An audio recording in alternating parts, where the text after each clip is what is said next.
বন্ধুগণ নমস্কার। আজ আমি আপনাদের কাছে ভারত এবং কানাডার মধ্যে যে একটা অচলাবস্থা চলছে সেই সম্পর্কে কয়েকটি কথা বলব।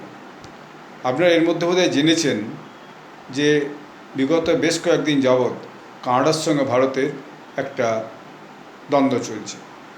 এই দ্বন্দ্বের মূল কারণ হচ্ছে ভারতীয় এক নাগরিক হরদীপ সিং নির্জর ভারত থেকে রবি শর্মা নামে এখানে অনেক বদমাশি করে, গুন্ডাগর্দি করে, তোলাবাজি করে, খুন মার্ডার করে কানাডা চলে যায় রবি শর্মা নামে। সেখানে যে সে হচ্ছে কি যে কানাডিয়ার নাগরিক নেয় এবং সেখানে সে খালিস্তান টাইগার ফোর্স নামে একটি দলের সঙ্গে জুড়ে যায়, দল তৈরি করে এবং তার সে নেতা বনে যায়। কিন্তু গত 20 জুন 2023-এ কানাডাতে সে অজ্ঞাত পরিচয় লোকদের দ্বারা খুন হয়ে যায়। এরপরে বিষয়টা 2-3 মাস ধামাচাপা পড়েছিল। এর মধ্যে বিগত 9-10 সেপ্টেম্বর দিল্লিতে যে G20 মিটিং হয়েছিল, সেই মিটিংয়ে কানাডার প্রধানমন্ত্রী জাস্টিন ট্রুডো এসেছিলেন এবং এখানে মিটিং 2 দিন হওয়ার পরে তার প্লেন 2 দিন এখানে থেমে থেকে গেছিল খারাপ হয়ে যাওয়ার জন্য। পরবর্তীকালে অন্য প্লেন এসে তাকে নিয়ে আবার ফেরত যায়। কিন্তু ফেরত যেয়ে তিনি তার পার্লামেন্টে একটা বক্তৃতা দেন যে এই যে হরদীপ সিং নির্জর কানাডায় মারা গেছে, এর পিছনে ভারতীয় এজেন্সির হাত আছে এবং তিনি কানাডা থেকে ভারতের একজন আধিকারিককে, ভারতীয় যে দূতাবাস আছে, ভারতীয় দূতাবাসের একজন আধিকারিককে সেখান থেকে বহিষ্কার করেন।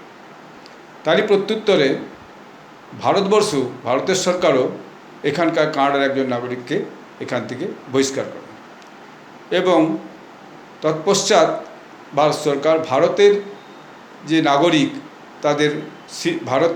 কানাডার যে নাগরিক তাদের ভারতে আসার ভিসা বন্ধ করে দেয় এবং কানাডা সরকারকে অনুরোধ করে যে তাদের 41 জন যে কানাডিয়ান দূতাবাসে যে আধিকারিক আছে তার অতিরিক্ত তারা যেন অবিলম্বে এদিকে ফেরত নিয়ে যায়। এরকম একটা অচলাবস্থায় যখন জাস্টিন ট্রুডো কানাডার প্রধানমন্ত্রীকে জিজ্ঞেস করা হয় যে আপনি যে অভিযোগটা করছেন এই অভিযোগটা কিসের ভিত্তিতে করছেন, তখন তিনি বলেছিলেন আমি একটা credible information from a potential link, অর্থাৎ আমি একটা বিশেষ সূত্রে এই খবরটা পেয়েছি। পরে জানা যায় যে তিনি নাকি গুগল সার্চ করে এই খবরটা পেয়েছেন। এই খবরটাও জানায় তারই দলের পার্টি যে ভ্যাঙ্কুভারের যে প্রিমিয়ার অর্থাৎ মুখ্যমন্ত্রী, তিনি বলেন যে আমরা এই তথ্যটা গুগল সার্চ করে পেয়েছি। তো গুগল সার্চ করে পাওয়া মানে ওপেন সোর্স পাওয়া, তো তার মানে বুঝুন এই যে তথ্য যেভাবে তিনি অভিযোগ করেছেন সেই তথ্যের ভিত্তি কতটা।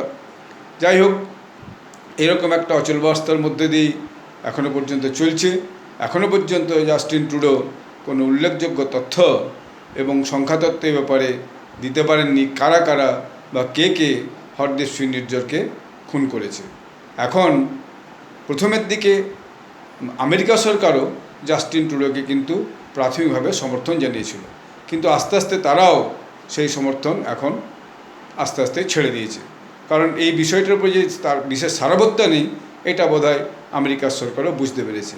সেই জন্য এখন জাস্টিন ট্রুডোর যে রেটিং তার দেশেই অত্যন্ত কমে গেছে এবং সে হচ্ছে কি যে তার দেশের মানুষের কাছে এবং কানাডিয়ান মিডিয়ার কাছে একটা হাস্যাস্পদ ব্যক্তি হিসাবে পরিগণিত হয়ে গেছে।